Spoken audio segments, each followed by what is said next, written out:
ஓம் முருகா போற்றி, கந்தா போற்றி, கடம்பா போற்றி, கதிர்வேலா போற்றி, அறுபடை வீடு கொண்ட முருகப்பெருமானே போற்றி போற்றி. என் செல்லமே, என் செல்ல குழந்தைகளே,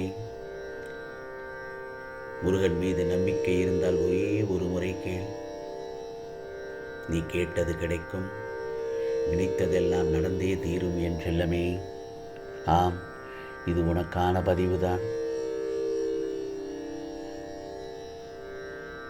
உனக்கு விழிப்பு உணர்வு இல்லாவிட்டால் துன்பங்கள் நம் வாழ்வில் நல்ல பல குணங்களை கெடுத்துவிடும்.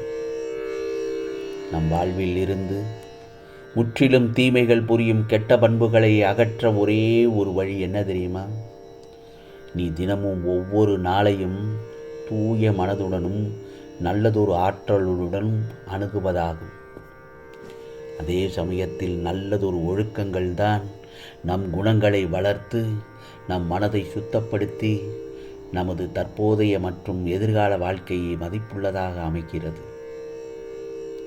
நமது உடலில் உள்ள நல்ல ஒழுக்கங்கள் மற்றும் நல்ல பண்புகள் எல்லாம் நம் வாழ்நாள் முழுதும் நாம் சேகரித்து வைத்தது.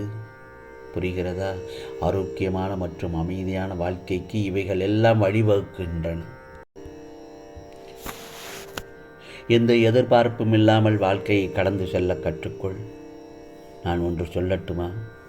நம்மை சுற்றி இருப்பவர்களுக்கும் உதவி தேவைப்படுபவர்களுக்கும் உதவ வேண்டிய பொறுப்பு நமக்கு இருக்கிறது. பிறருக்காக இரக்கப்படும் சுபாவம், மற்றவர்களுக்கு உதவும் மனப்பான்மை நமக்கு இருக்க வேண்டும். மற்றவர்களின் கனவுகளை அடைய நாம் உதவினால் நம் இலக்கை நாம் எளிதாக அடைந்துவிட முடியும். நம்மால் பிறருக்கு புது வாழ்க்கை அமையலாம். என் செல்லமே, செல்வம் சேரலாம், தைரியம் தரலாம், புது நம்பிக்கை கூட அளிக்கலாம். இவையெல்லாம் இரக்கத்தின் மூலமாகத்தான் சாத்தியமாகும்.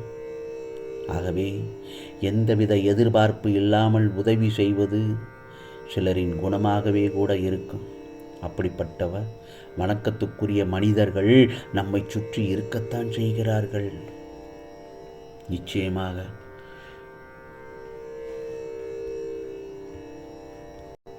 ஆகவே நம்மை சுற்றி நல்ல மனிதர்கள் இருப்பவர்களை அடையாளம் கண்டு அவர்களின் நல்லதொரு மனதினை நோகடிக்காமல் செய்தாலே போதும். உனக்காகவே அழுவதற்காகவே நான் இருக்கும்போது நீ எதற்காக அழுகிறாய்? உனக்கு நன்மைகளை வாடிக்கையாகவே நான் செய்து தரும்போது துன்பத்தை நினைத்து நீ புலம்புவது வேடிக்கையாக வல்லவா இருக்கிறது? நிச்சயமாக இந்த முருகப்பெருமான் இமை பொழுது உன்னை கைவிட மாட்டேன். நீ பெரும் துன்பத்தில் சிக்கிக் கொண்டாய், இனி ஒரு பொழுதும் உன்னை விட்டு விலக மாட்டேன் இந்த முருகப்பெருமான். இன்று முதல் உனக்கு சோதனை விளக்கம் என்பதை உணர்ந்து ஆறுதலாக இரு என் செல்லமே. ஆகவே இழந்தது இழந்ததாகவே இருக்கட்டும். நான் இனி தரும் இந்த முருகப்பெருமானின் ஆசீர்வாதங்களை எண்ணிப்பார். உனக்கு சொத்து சுகங்கள் மிக வேகமாக வளரும். நல்லதொரு மக்களும் நல்லதொரு உறவுகளும் அதிகமாவார்கள். உன்னை நம்பி உன் உதவிக்காக காத்திருப்பவர்களின் எண்ணிக்கையும் அதிகமாகும். பிறகு நீ நினைத்ததெல்லாம் நடக்கும், தொட்டதெல்லாம் துலங்கும். ஏனென்றால் உன்னை கைபிடித்து நடத்தி கொண்டு போகிறவர் உன் தந்தையாக உன் முருகப்பெருமான் நான் தானே.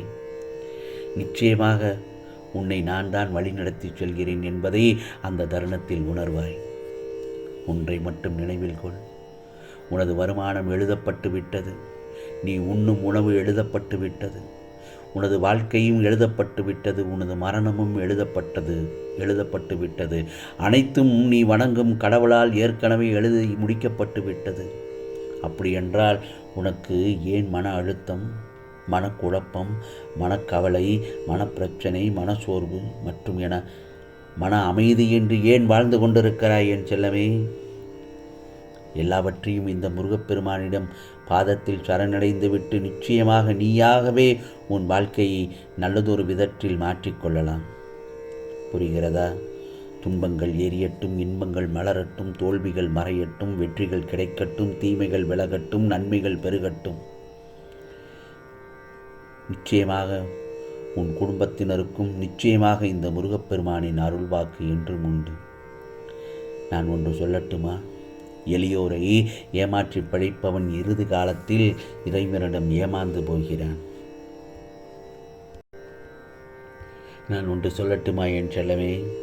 4 பேர் நம்மளை பற்றி என்ன நினைப்பாங்களோ என வாழ ஆரம்பிக்கும் போது மனிதன் தன் தனித்துவத்தை இழந்து விடுகிறான். உண்மையிலேயே அந்த 4 பேர் 4 நிமிஷத்தை தாண்டி நம்மளை பற்றி நினைக்க போகிறதில்லை. காரணம், இங்கே அவனவன் பிரச்சனை அவனவனுக்கு அவ்வளவு இருக்கிறது. அவனுடைய பிரச்சனையை பார்த்து அவனுடைய வேலைகளை கவனிக்காமல் உனது பிரச்சனையை அவன் ஆராய்ந்து செய்ய மாட்டான். அதற்கு இடையில் அடுத்தவனை பற்றி அதிக நேரம் நினைக்கவெல்லாம் இங்கு யாருக்கும் நேரமும் இல்லை. ஆக அந்த 4 நிமிஷ பேச்சுக்காக நம்மளோட தனித்தன்மையை எதற்காக இழக்க வேண்டும்? அந்த 4 நிமிஷ பேச்சுக்காக நம்மளுடைய ஆசை கனவுகள் எதற்காக இழக்க வேண்டும்? இது நம்ம புத்திக்கு தெரியாமல் நிச்சயமாக தெரியும், ஆனால் மனசுக்கு தெரியாது. மனசுக்கு தெரிகிறப்போ நம்ம வாழ்க்கை நிச்சயமாக கடைசி கட்டத்தில் தான் இருப்போம். அடுத்தவன் என்ன நினைப்பான் என யோசிக்காமல் உன் மனதுக்கு பிடித்தவதை செய்கிறவன் மட்டும்தான் வாழ்க்கையில் ஜெயிப்பான் என் செல்லமே. நிச்சயமாக எல்லோரையும் உன்னால் திருப்திப்படுத்த முடியாது. எல்லோரையும் திருப்திப்படுத்த வேண்டும் என்று நினைக்கவும் வேண்டாம். கடவுளுக்கும் மனசாட்சிக்கும் திருப்தியாக வாழ்வதுதான் உனக்கு தனி சிறப்பு. வாழ்க்கையில் நம்பிக்கை அவசியம் இருக்க வேண்டும். ஆனால் பிறரை நம்பி நம் வாழ்க்கை இருக்கக்கூடாது. உனது எதிரிகளை உனது அறிவால் வென்றிட கற்றுக்கொள். உனது துரோகிகளை மன வலிமையால் வென்றிட கற்றுக்கொள். உன்னை வெறுப்பவர்களை அன்பால் வென்றிட கற்றுக்கொள். ஆம் செல்லமே, நீ நினைக்க முடியாத அளவு மாற்றங்கள் நிறைந்ததுதான் வாழ்க்கை. நீ நினைக்காத நேரத்தில் கிடைக்காது என்று நினைத்த விஷயங்கள் கிடைப்பது வாழ்வின் சுவாரஸ்யம். ஆகவே வெற்றி தோல்விகளை கண்டறிவதில் வெற்றி பெறுகிறது இப்பொழுதுள்ள வாழ்க்கை. நேர்மையான பாதையே நம் வாழ்க்கைக்கு இறுதியான தீர்வாக முடிகிறது. என்னால் முடியாது என்று அடிக்கடி சொல்ல வேண்டாம். அது ஆழ் மனதில் பதிந்து அது முடியாது என்று நீ சொன்னதன் வேலையை செய்துவிடும். புரிகிறதா?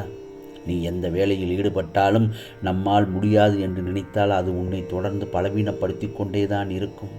அதற்கு பதிலாக என்னால் முடியும் என்று அடிக்கடி சொல்லிப்பார்.